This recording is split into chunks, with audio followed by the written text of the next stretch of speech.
প্রিয় দর্শক আসসালামু আলাইকুম, কেমন আছেন সবাই? আশা করি আল্লাহর রহমতে ভালোই আছেন।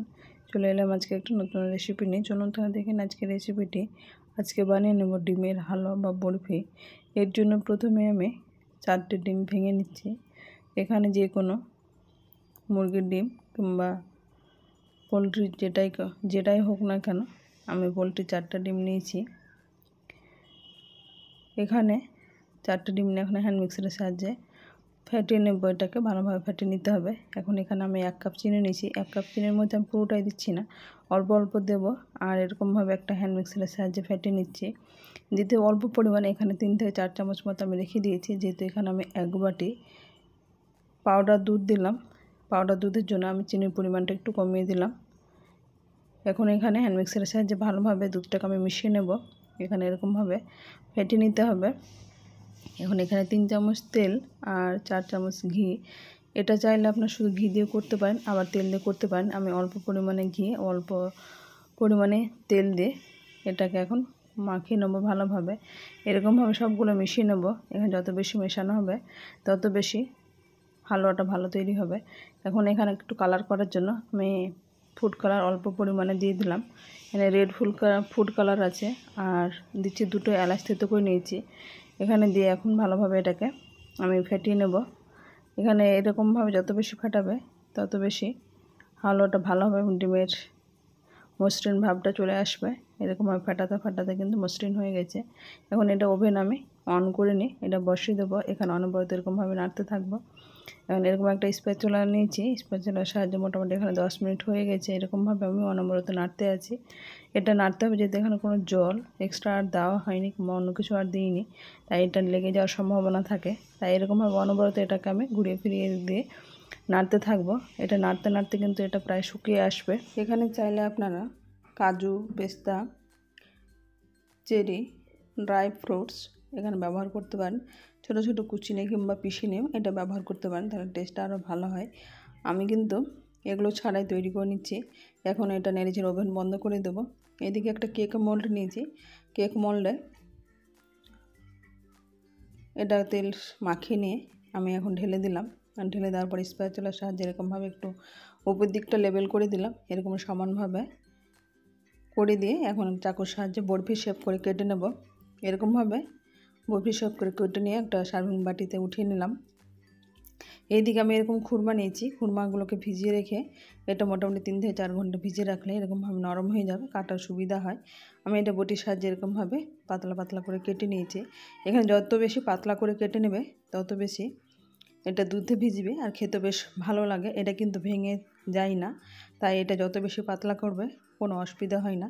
এটাকে আমি কেটে নেওয়ার পরে এটাকে সেদ্ধ করে নিয়েছি 10 থেকে 15 মিনিট মতো। হাঁড়িতে সেদ্ধ করলে 10 থেকে 15 মিনিট, আর প্রেশার কুকারে সেদ্ধ করলে 3 থেকে 4টা সিটি দিয়ে এটা ওভেন বন্ধ করে দিতে হবে। তারপরে এটাকে আমি পরিষ্কার করে জল দিয়ে ধুয়ে নিয়েছি। ধুয়ে নিয়ে ছাঁকনি দিয়ে এটাকে ছেঁকে রেখেছি। অন্যদিকে ওভেনে আমি 2 লিটার দুধ নিয়েছি। দুধটাকে এখানে ঘন করে নিয়েছি। এটাকে এলাচ, তেজপাতা এগুলো দিয়ে ফুটিয়ে নিয়েছি। এখানে এলাচ, তেজপাতা দিলে ফ্লেভারটা খুব সুন্দর আসে। এখন যে খুরমাগুলোকে সেদ্ধ করে রেখেছিলাম সেই খুরমাগুলো দিয়ে দিলাম। এখানে খুরমাটা দিয়ে এটা ফুল ফ্লেমে ফুটিয়ে নেওয়ার পরে এটা মিডিয়াম ফ্লেম করে নিতে হবে, নয়তো এটা উপর দিকে দুধটা উঠে আসে। তাই এটা মিডিয়াম ফ্লেম করে খুরমাটা সেদ্ধ হতে দেবো। মানে খুরমাটা যত বেশি দুধের মধ্যে সেদ্ধ হবে তত বেশি খুরমার টেস্টটা ভালো হয়। এখন এরকমভাবে নেড়েচেড়ে এটা মোটামুটি 20 থেকে 25 মিনিট সময় লেগে যায়। মিডিয়াম ফ্লেম করে নিই, তাহলে কিন্তু খুরমার টেস্টটা বেশ ভালো হয়।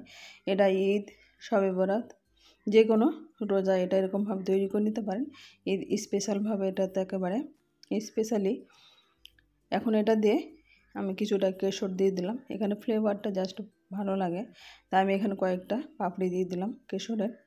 এখন এটা দিয়ে, এটা অপশনাল, এটা চাইলে দিতে পারেন আবার নাও দিতে পারেন। এখানে আমি কিছু কিশমিশ, কাজু এগুলো ব্যবহার করেছি। চাইলে আপনারা এখানে আরও কিছু ড্রাই ফ্রুটস বাড়িয়ে নিতে পারেন। আমি এটা দিয়ে যখন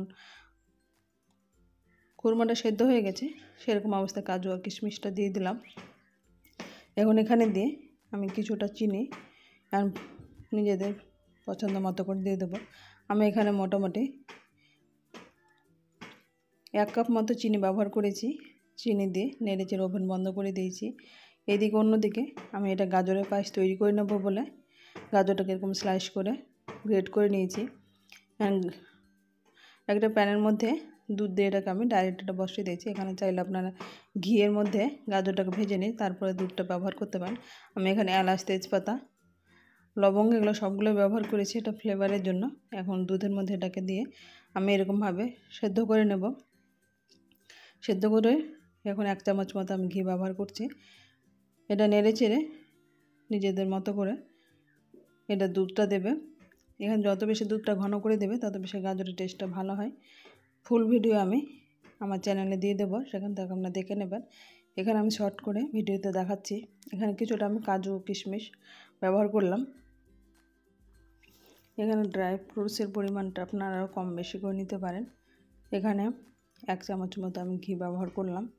যেহেতু প্রথমে এটা ঘি দিয়ে ভাজা নেই, তাই এখন আমি 1 চামচ ঘি ব্যবহার করে এখানে চিনিটা দিয়ে দেবো। এখানে চাইলে আপনার খেজুর গুঁড়ো ব্যবহার করতে পারেন, যেহেতু এখন শীতকালীন এরকমভাবে খেজুর গুড় দিয়ে কিন্তু গাজরের পায়েসটা বেশ দুর্দান্ত স্বাদের হয়। এখন এরকমভাবে নেড়ে চেড়ে ওভেন বন্ধ করে দেবো। একটা সার্ভিং বাটিতে আমি উঠিয়ে নিয়েছি। অন্যদিকে ওভেন একটা কড়াই বসে এখানে দিয়ে দিয়েছি 1 গ্লাস মতো জল, আর এখানে এলাচ, ছোটো এলাচ, বড় এলাচ, তেজপাতা, চিনি, 1 কাপ চিনি দিয়ে এটাকে একটা শিরা তৈরি করে নেব। এখানে কিন্তু আমি কোনো হাতা ব্যবহার করিনি।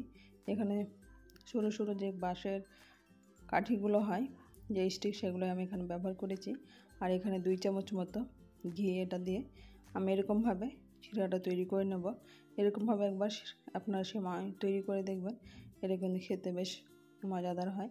এরকমভাবে যে সেমাইগুলো আছে সেই সেমাইয়ের প্যাকেটটা আমি নিয়েছি, একটা প্যাকেট। এই প্যাকেটটা দিয়ে এখন শিরাটা এখন ভালোভাবে ফুটে গেছে। মিষ্টিটা টেস্ট করে বুঝে নেবেন কতটা মিষ্টি খাবেন, সেই হিসাবে চিনি পরিমাণটা আরও কম বেশি করে নিতে পারেন। আমি যে 1 কাপ দিয়েছি সেটা একেবারে পারফেক্ট হয়েছে। এখন এই সেমাইটাকে আমি এর মধ্যে দিয়ে দেবো। এটা পারফেক্ট ঝরঝরে যাতে হয় তার জন্য আমি এখানে 1 কাপ জল ব্যবহার করেছি। এগুলো সরু সরু সেমাই আছে, সেদ্ধ খুব সহজেই হয়ে যায়। যেটুকু শিরা তৈরি করেছি তাতে কিন্তু পারফেক্ট। এরকমভাবে আমি এটা কাঠিটার সাহায্যে এটা নেড়ে নেব। এখন কিন্তু ফ্লেমটা আমি একেবারে কমিয়ে দিয়েছি। এখন এটা নেড়ে চেড়ে এরকমভাবে, যদি মনে হয় একটু শক্ত আছে, এখানে আর কোনো এক্সট্রা জল কিংবা শিরা ব্যবহার করতে হবে না, যেহেতু চিনি এখানে দিলে আর গলবে না এরকম। তাই এরকমভাবে আমি কাঠিগুলোর সাহায্যে এরকমভাবে ঝরিয়ে নিচ্ছি। এরকমভাবে নালে কিন্তু সবগুলো ঝরঝরে হবে। এখানে সময় জড়াপটি লাগবে না, জমাট হবে না।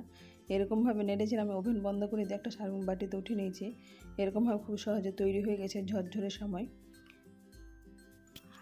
এরপরে আমি বানিয়ে নেব এটা সময়। এটা হাতে বাড়িতে বানানো সময় আছে, এটা বানিয়ে নিয়ে রোদ্রে শুকিয়ে এটা আমি কড়াইতে তেল ছাড়া ঘি ছাড়া এটাকে ভেজে রাখা আছে। চাইলে আপনারা ঘি দিয়ে এটাকে ভেজে নিতে পারেন, তারপর সময়টা তৈরি করে নিতে পারেন।